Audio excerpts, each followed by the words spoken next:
Assalamualaikum warahmatallahi wabarakatuh. Salam hormat buat teman-teman semuanya. Kali ini Mandalika Channel hadir dengan satu bahasan tentang titik nol Mataram yang terlupakan. Tapi sebelumnya, seperti biasa, siapkan ujung jari, tekan tombol like, subscribe, serta tanda loncengnya agar tidak ketinggalan video dan informasi terbaru dari channel ini. Let's check it out.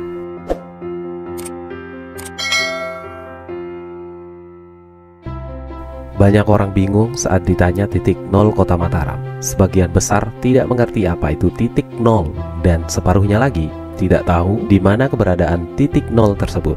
Tapi, coba tanyakan hal itu pada masyarakat Jogja. Pasti semua tahu dan bisa menunjukkan lokasinya. Sebab, kawasan titik nol Yogyakarta telah menjadi ikon wisata sejarah. Tak hanya bagi masyarakat Jogja, namun juga bagi para pelancong yang berkunjung ke kota pelajar tersebut. Kawasan titik 0 km di Yogyakarta memang merupakan kawasan heritage tourism atau wisata sejarah. Di seputarannya terdapat bangunan-bangunan kuno yang sering juga disebut loji atau bangunan tua yang besar peninggalan Belanda.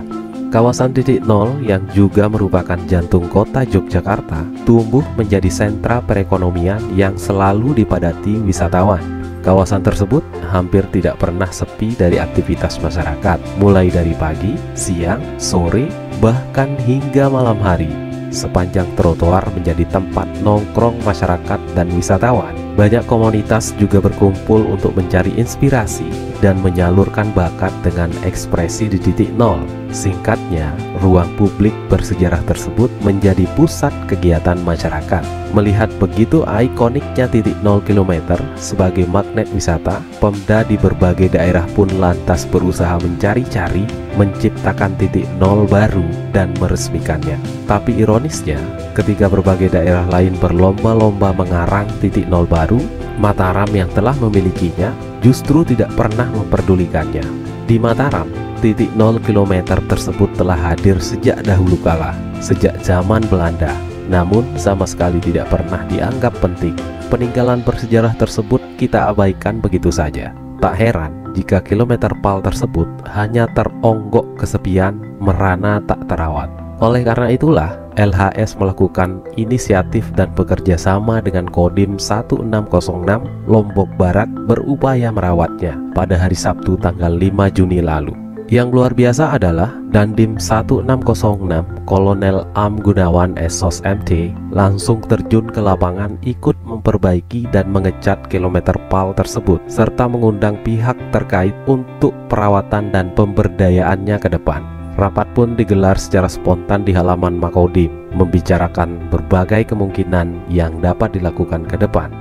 Respon dari Dandim 1606 ini tentu sangat luar biasa. Kepeduliannya terhadap berbagai peninggalan sejarah serta pengetahuan sejarah itu sendiri tentu menjadi mercusuar yang dapat menerangi masa depan konservasi, preservasi, serta restorasi peninggalan sejarah di wilayah ini. Kita harapkan kepedulian serta langkah beliau dapat diikuti oleh para pejabat publik lainnya.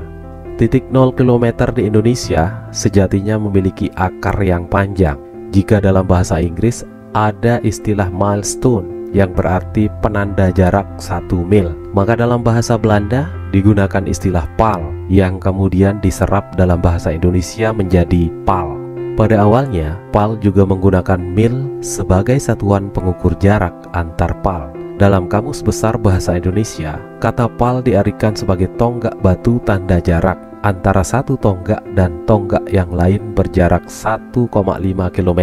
Artinya, satuan ukur jarak yang dipakai adalah mil. Kemudian, belakangan satuan mil ini berubah menjadi kilometer. Istilahnya pun berganti dari milestone atau PAL menjadi kilometer PAL atau tonggak penanda kilometer.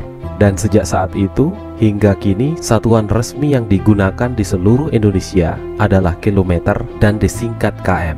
Sejarah pemasangan PAL di Hindia Belanda sendiri diawali di Jawa pada masa kolonial, tepatnya di era pemerintahan Gubernur Jenderal Herman William Daendels. Untuk kelancaran tugasnya di Pulau Jawa, maka dibangun Grote Posweg atau jalan raya pos dari Anyar hingga Panurukan yang berjarak sekitar 1000 km. Untuk penanda jaraknya itulah dipasanglah PAL. Di Mataram sendiri, pemasangan kilometer PAL tersebut terkait erat dengan sejarah. Sebagaimana kita ketahui, berdasarkan Stadblad nomor 123 tahun 1882, Bali dan Lombok dijadikan satu wilayah kekuasaan pemerintahan dengan status keresidenan, beribu kota di Singaraja dan diperintah oleh seorang residen. Selanjutnya, berdasarkan Stadblad nomor 181 tahun 1899 tanggal 31 Agustus 1895, Pulau Lombok ditetapkan sebagai daerah yang diperintah langsung oleh Hindia Belanda. Stadblad ini kemudian disempurnakan dengan Stadblad nomor 185 tahun 1895, di mana Lombok diberikan status Afdeling, sebuah wilayah administratif setingkat kabupaten.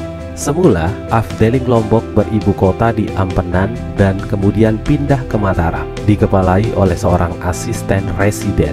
Untuk menjalankan roda pemerintahannya, maka di Mataram pun dibangun kantor beserta rumah asisten residen. Rumah asisten residen tersebut bertempat di area rumah dinas gubernur saat ini. Sementara kantor asisten residen berada dan masih digunakan sebagai Makodim 1606. Karena kantor asisten residen sebagai pusat pemerintahan, maka di depan kantor ini ditentukan sebagai titik nol.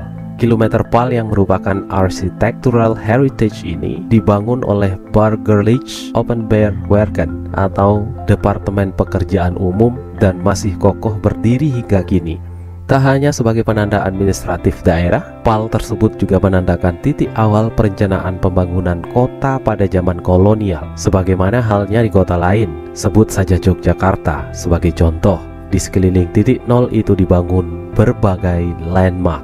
Di Jogja, titik nol dikelilingi oleh bangunan kolonial seperti Bank Indonesia, kantor pos besar, gedung BNI, Istana Negara, Seni Sono, Benteng Vredenburg, dan lain sebagainya. Di Mataram pun sejatinya demikian juga, di mana di sekitar titik nol tersebut tersebar bangunan Belanda seperti kantor asisten residen, rumah asisten residen, gedung sekolah Belanda HIS, monumen perang Lombok, gereja Katolik, kantor dan rumah controller onder Afdeling Lombok Barat, gedung gereja Protestan, gedung Pola, dan lain sebagainya. Sayangnya, hampir semua gedung-gedung yang pernah menjadi landmark kota Mataram tersebut sudah tidak dapat kita lihat lagi, digerus atas nama pembangunan. Beruntung Makodim 1606 masih tetap memelihara dan menjaga bentuk kantor asisten residen beserta titik nolnya. Untuk itu, kita patut angkat topi untuk seluruh jajaran Kodim 1606 yang telah berupaya menjaga keaslian sekaligus keaslian dari bentuk bangunan tua kantor asisten residen Afdeling Lombok tersebut. Salut pantas kita berikan kepada Kolonel Am Gunawan SOS MT atas berbagai upayanya untuk peduli pada proses konservasi, preservasi, dan restorasi berbagai peninggalan sejarah yang ada. Kini titik 0 km Mataram telah pulih kembali dan tampil menawan. Pengawasannya dititipkan pada jajaran Makodim 1606 karena bagaimanapun juga titik 0 dan kantor asisten residen atau Makodim adalah satu kesatuan yang tak terpisahkan sejarahnya. Pemberdayaan dan pembangunannya diserahkan kepada para pemangku kepentingan. Titik 0 ini memiliki potensi yang luar biasa untuk menjadi magnet heritage tourism sekaligus juga landmark ikonik bagi masyarakat serta para wisatawan. Sebagaimana yang terjadi di kota-kota lainnya, mungkin suatu waktu Anda perlu berfoto di titik 0 Mataram untuk mengabarkan pada dunia bahwa di Mataram pun kita memiliki pusat gravitasi sekaligus magnet bagi heritage tourism. Nah, itulah tadi tentang titik 0 yang terlupakan di wilayah kota Mataram, Lombok, Nusa Tenggara Barat. Thank you for watching and wassalamualaikum warahmatullahi wabarakatuh.